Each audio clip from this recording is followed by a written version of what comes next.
નીમુબેન બામણિયા હળવાસના મૂળમાં જોવા મળ્યા છે। ત્રીજા તબક્કાના મતદાન બાદ નીમુબેન બામણિયા હળવાસના મૂળમાં જોવા મળ્યા છે। તો નીમુબેન બામણિયા ભાવનગર લોકસભાના ઉમેદવાર છે। 7 વિધાનસભામાં તેમણે આ વખતે પ્રચાર કર્યો છે। અનેક સભાઓ સાથે રેલીઓ કરી છે। તેમ નીમુબેન બામણિયાએ જણાવ્યું, ભવ્ય લીડથી મારી જીત થશે તેમ પણ તેમણે જણાવ્યું છે। તો ગુજરાતમાં લોકસભાના ત્રીજા તબક્કા બાદ તેમણે આજે પરિવારને સમય આપ્યો તેમ જણાવ્યું છે। તો ભાવનગર લોકસભાના ઉમેદવાર નીમુબેન બામણિયા હળવાસના મૂળમાં જોવા મળ્યા। તેમને ખાસ મંતવ્ય ન્યૂઝ સાથે વાતચીત કરતા જણાવ્યું કે તેઓ 7 વિધાનસભામાં પ્રચાર કર્યો, ભવ્ય લીડથી મારી જીત થશે। આજે પરિવારને તેમને સમય આપ્યો છે, અનેક સભાઓ સાથે રેલીઓ કરી છે। તો ભાવનગર લોકસભાના ઉમેદવાર નીમુબેને 7 વિધાનસભામાં પ્રચાર કર્યો। તો હળવાસના મૂળમાં આવ્યા છે ઉમેદવાર નીમુબેન બામણિયા, સાથે જ તેમણે ભવ્ય લીડથી મારી જીત થશે તેમ પણ જણાવ્યું છે। તો અનેક સભાઓ સાથે રેલીઓ કરી છે। નીમુબેને 7 વિધાનસભામાં પ્રચાર કર્યો છે। નીમુબેન બામણિયા ભાવનગર લોકસભાના ઉમેદવાર છે। ત્રીજા તબક્કાનું મતદાન પતવાની સાથે જ તેઓ હળવાસના મૂળમાં આવ્યા છે। તેમણે જણાવ્યું છે કે ભવ્ય લીડથી મારી જીત થશે। 7 વિધાનસભામાં તેમણે પ્રચાર કર્યો છે, અનેક સભાઓ સાથે રેલીઓ પણ કરી છે।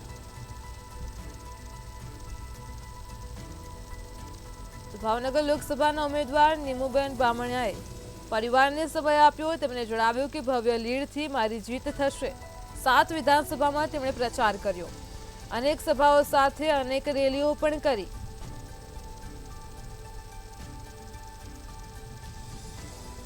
ત્રીજા તબક્કાનું મતદાન પૂરું થતાની સાથે જ ભાવનગર લોકસભાના ઉમેદવાર નીમુબેન હળવાસના મૂળમાં આવ્યા હતા। તેમણે 7 વિધાનસભામાં પ્રચાર કર્યો છે, અનેક સભાઓ સાથે અનેક રેલીઓ કરી છે। તેમણે જણાવ્યું છે કે ભવ્ય લીડથી મારી જીત થશે। 4 જૂને પરિણામ જાહેર થશે। નીમુબેને આજે પરિવારને સમય આપ્યો।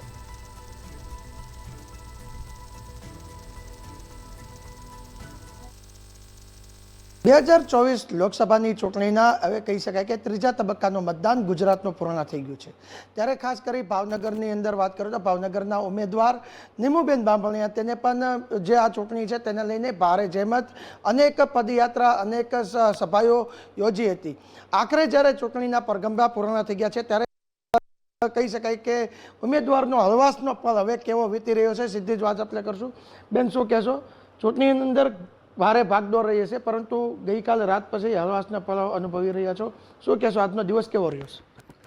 ચૂંટણીના સમય હવે પૂરો થયો છે, ત્યારે આજે હું મારા ઘરમાં મારા દીકરો નાનો જે છે 1.25 વર્ષનો, એને રમાડી અને મેં મારો સમય પસાર કર્યો છે। અને મારા ઘરમાં પણ બધા સભ્યો સાથે પહેલાં સમય નહોતો મળતો ચૂંટણી સમયે, તો અત્યારે આજે મારા ઘર પરિવાર સાથે પણ હળવાશથી બધાની સાથે વાતો કરીને એમાં સમય પસાર કર્યો છે। મારા રૂટિનની અંદર જે પણ કાંઈ કામ આવતા હોય એ મેં રૂટિન કામ કર્યા છે। અમારા શેરીની અંદર પણ અમારા બહેનો છે એ અમને મળવા આવ્યા હતા, તો એમની સાથે પણ વાતો કરી અને મારો સમય મેં પસાર કર્યો છે। બેન, ખાસ કરી વાત કરો કે લોકસભાની ચૂંટણી હતી, પ્રચાર કરવા નીકળતા હતા, ગામડે ગામડે ફર્યા છો, લોકોનો કેવો પ્રતિસાદ હતો અને ચૂંટણીનો જે પ્રચારનો જે અનુભવ કે લોકસભા એટલે ઘણા ગામડાઓ ખૂંદવા પડતા હોય છે, તે કેવો રહ્યો છે? લોકોનો પ્રતિસાદ કેવો રહ્યો? ચૂંટણીના સમયે 7 વિધાનસભાનો મેં ઘણો પ્રવાસ કર્યો છે। ગામડે ગામડે પણ જઈને પ્રવાસ કર્યો છે। અમારા કાર્યકર્તા દ્વારા, અમારા પદાધિકારી દ્વારા અનેક સભાઓનું આયોજન થતા, રેલીનું આયોજન થતું। તો આ બધા જ કાર્યક્રમોની અંદર મેં મારી પોતાની હાજરી આપી અને આ કાર્યક્રમોની અંદર ખૂબ સારો પ્રતિસાદ અમને મળતો હતો। અને ગામડે ગામડે જઈ લોકો પણ અમારું ઉમળકાભેર સ્વાગત કરતા હતા, ઢોલ નગારા વગાડી, બહેનો કુમકુમ તિલક કરતા હતા, બહેનોની રેલી, બહેનોની સભાઓ, આ બધા જ અનુભવો મારા ખૂબ સારા રહ્યા। અને ગામડાનો પ્રવાસ, શહેરની અંદર પૂર્વ અને પશ્ચિમ વિધાનસભાના જે 13 વોર્ડ છે એ 13 વોર્ડની અંદર પણ અનેક કાર્યક્રમો, સભાઓ છે, રેલીઓ છે, એ બધા જ અમે કાર્યક્રમો કરી અને ચૂંટણીનો ખૂબ સારો પ્રચાર અમે કર્યો છે. ખાસ કરી બેન વાત કરીએ તો ભાવનગર શહેરનું નેતૃત્વ તો આપણે 2 વખત મેયર પદ રહીને કર્યું છે. હવે લોકસભાની ચૂંટણીનું ઉમેદવાર તરીકે પણ આપ ઊભા રહ્યા છો. જીતવાની કેવી આશા છે? અને ખાસ કરી ભાવનગર શહેર સહિત હવે ભાવનગર જિલ્લાના બોટાદ જિલ્લાની જવાબદારી પણ તમને મળી શકે તેમ છે. તો કેવા પ્રશ્ન છે અને કેવા કામ કરવાની આપની લાગણીઓ છે? ભારતીય જનતા પાર્ટીના કાર્યકર્તા તરીકે બૂથ પ્રમુખથી શરૂ કરી મેં મહિલા મોરચા તરીકે પ્રમુખ તરીકે પણ મને પાર્ટીએ જવાબદારી આપી હતી. ભાવનગર મહાનગરના 2 વખત મેયર તરીકે પણ પાર્ટીએ મને જવાબદારી આપી. ઘોઘા સર્કલ વોર્ડના નગરસેવક તરીકે પણ મેં 3 ટર્મ સુધી કામ કર્યું. સુરેન્દ્રનગર, અમરેલી જિલ્લો અને જૂનાગઢ શહેરની અંદર પણ પ્રભારી તરીકે કામ કર્યું છે. ભારતીય જનતા પાર્ટીએ મને અનેક જવાબદારી સોંપી મારું ઘડતર અને મારું શિક્ષણ કર્યું છે. મહાનગરપાલિકાના મેયર તરીકે મેં ભાવનગર શહેરમાં કામ કર્યું છે. જ્યારે લોકસભાના ભાવનગર બોટાદ લોકસભાના ઉમેદવાર તરીકે એક વિશાળ ફલક મળ્યું છે. સાથે સાથ વિધાનસભામાં અનેક પ્રવાસો કર્યા છે અને પ્રવાસો દ્વારા લોકોને મળવા માટેનું પણ એક વિશાળ ફલક મને મળ્યું છે. બેન છેલ્લો સવાલ, જે રીતના ચૂંટણીનું મતદાન થયું છે ગયા વર્ષ કરતાં ગઈ લોકસભા કરતાં ક્યાંક ને ક્યાંક ઘટ્યું એવું લાગે છે, પરંતુ જીતની આશા કેવી છે?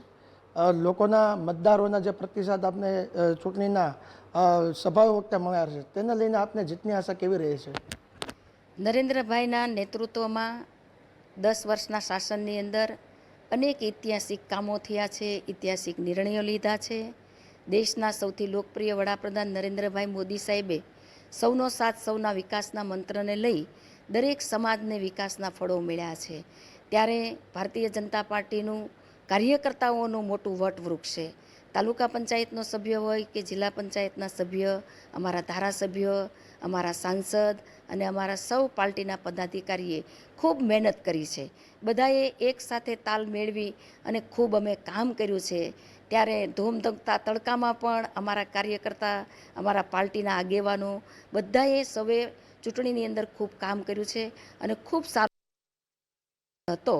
નરેન્દ્રભાઈના નેતૃત્વમાં વિકાસના ફળો લોકોને મળ્યા છે અને ત્યારે અમે શ્રેષ્ઠ પરિણામ પણ લાવશું અને એવો અમને ચોક્કસ ભરોસો છે.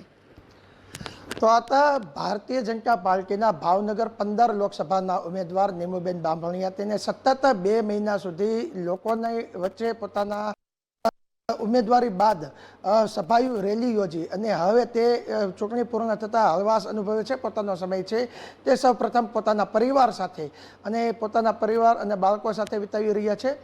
પરંતુ ખાસ હવે આવનાર જૂની રાજકીય પક્ષ સાથે ભાવનગરની જનતાની પણ નજર ચૂંટણીના પરિણામ પર રહેશે કે ચૂંટણીનું પરિણામ શું આવે છે.